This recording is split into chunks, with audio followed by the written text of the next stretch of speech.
What is going on, everyone? Yu-Gi-Oh here, and we are back with another video for you today. This one is an extension to the how to play through Nibiru video.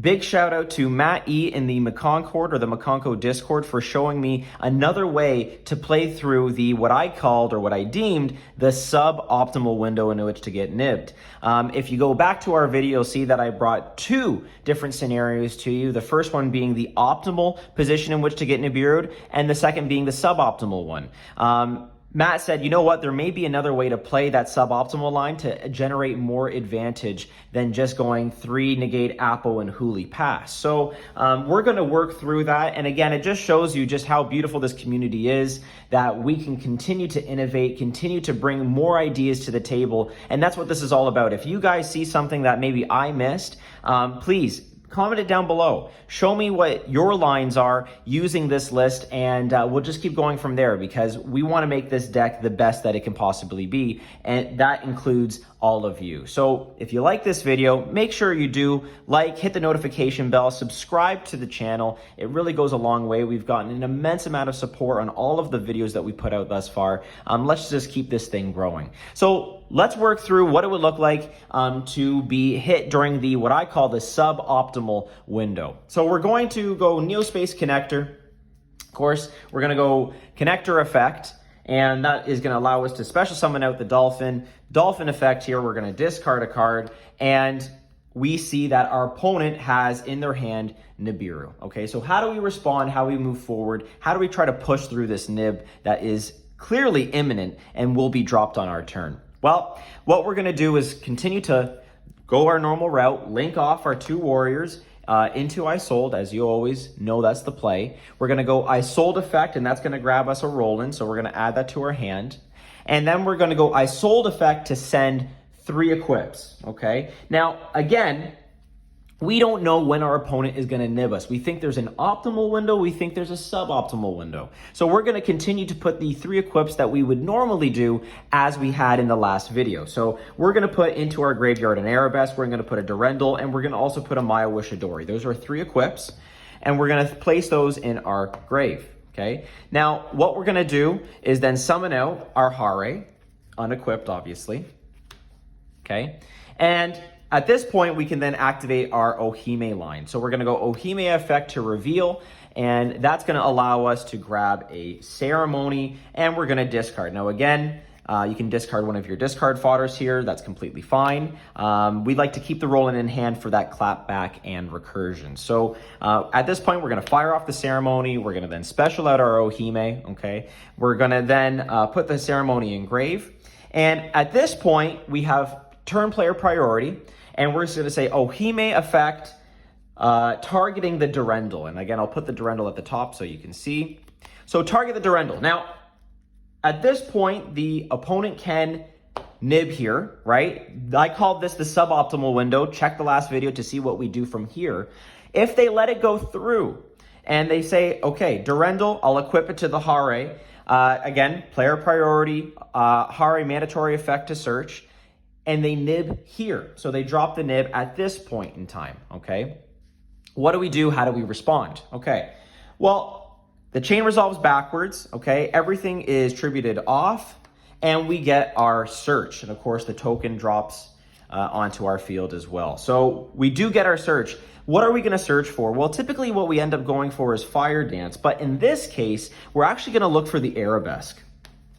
Now, I know you're thinking we already dumped an Arabesque. We didn't know when they were going to nib, so we're playing it safe. We now have an Arabesque in grave and an Arabesque in hand, okay? What we're then going to do is activate the Arabesque, okay, and equip it to their nib. Again, we're using their resources for our gain, or we're using their materials as our resources. So that's the beautiful thing about this engine, is that anything on field can be anything for us.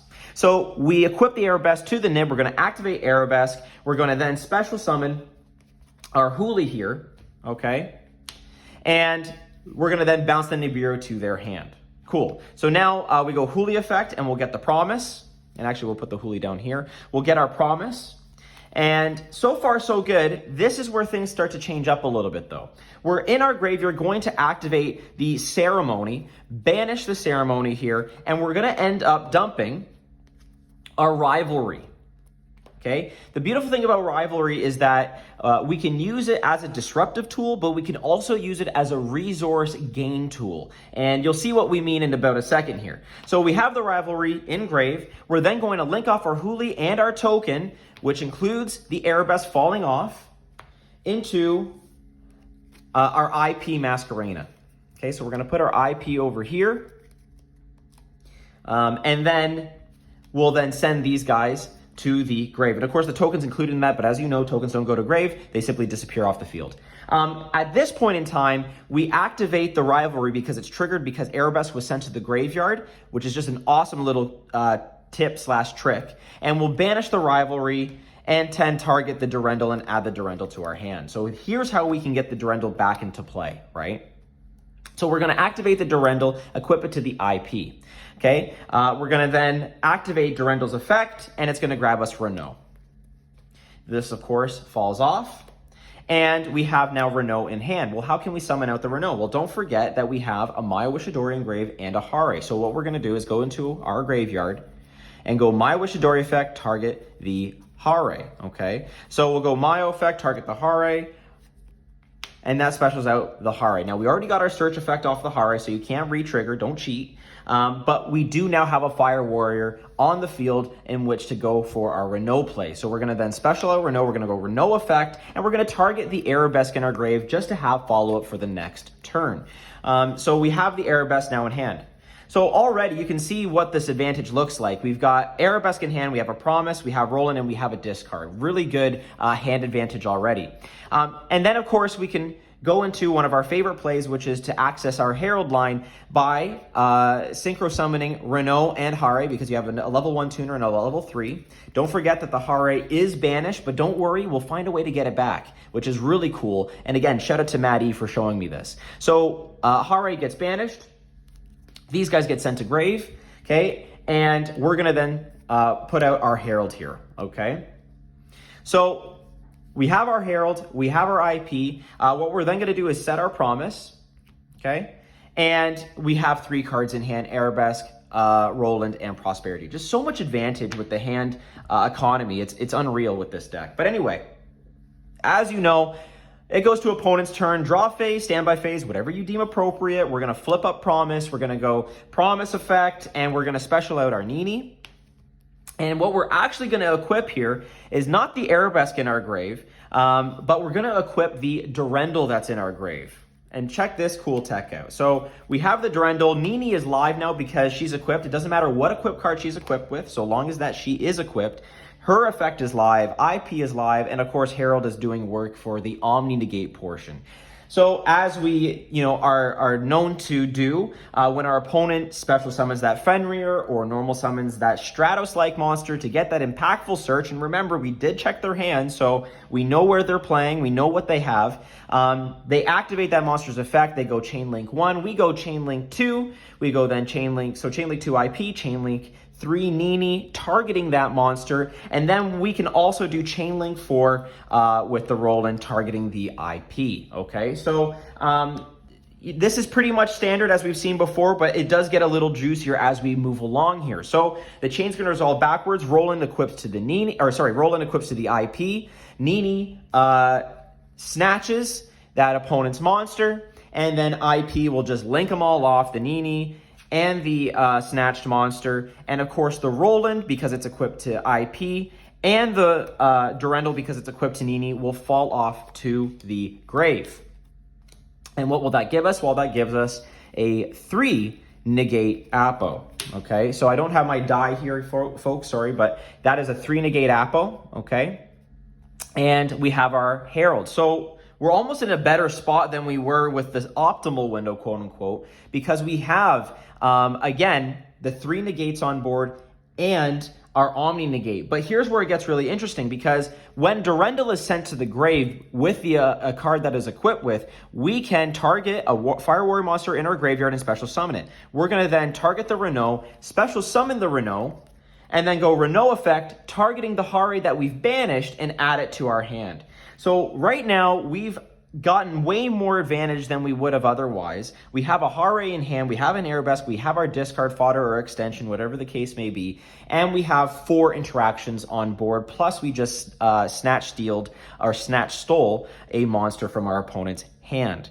So not bad overall. We know they have Nib, we don't want to overextend too much, but I want to just show you a scenario in which, okay, what happens when we clear the whole thing out? Well, if we try to predict what happens through here, let's say we use up all of our Apo negates and they want to force a battle phase. At some point, we've also used our Herald, we've tributed it off, we've then said Herald effect, and we're going to grab an Ohime, so there's instant follow-up right there, so we're going to grab our Ohime, add that to hand, and let's say they just get rid of the Apo and the Renault in battle phase, and they've gone to main phase 2. They've set up a smaller board, but nothing too crazy. Well, already we have 4 cards in hand, plus maybe that extension here. We're going to draw a card here, okay? And we start a turn off with 2, 4, 5 cards in our hand. Unbelievable. Don't forget that in our graveyard, now we can go right away, Maya Wishadori, target the Huli, and we're going to bring those 2 cards back.